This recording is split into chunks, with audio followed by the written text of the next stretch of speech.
name's Sarah. I'm going to do a little tutorial today on how to make a hair topper blend in with your own hair and look a little bit more natural, and how to style it.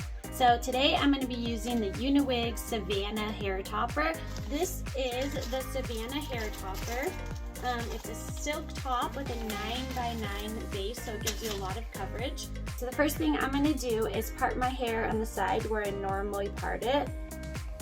So I'm going to do mine a little bit to the side just because that kind of has more coverage area and it'll help it look more natural in the front.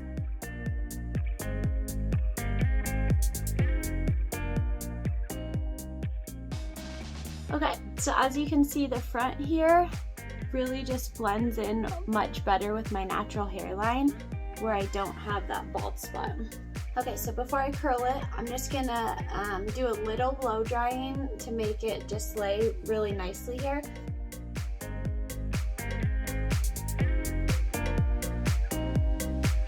Okay, so here's where we're at without curling it, with just helping it lay a little bit better. And what I like to do is pull a little bit of my hair out of the front and then give it a little bit of volume here to help it blend even better.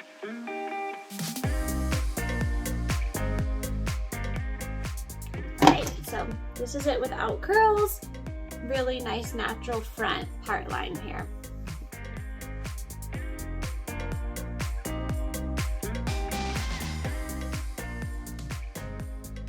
Okay guys, so here is the curl. I didn't even put any spray or comb it out yet, but oh my gosh, I love this color so much. I love it with the curls.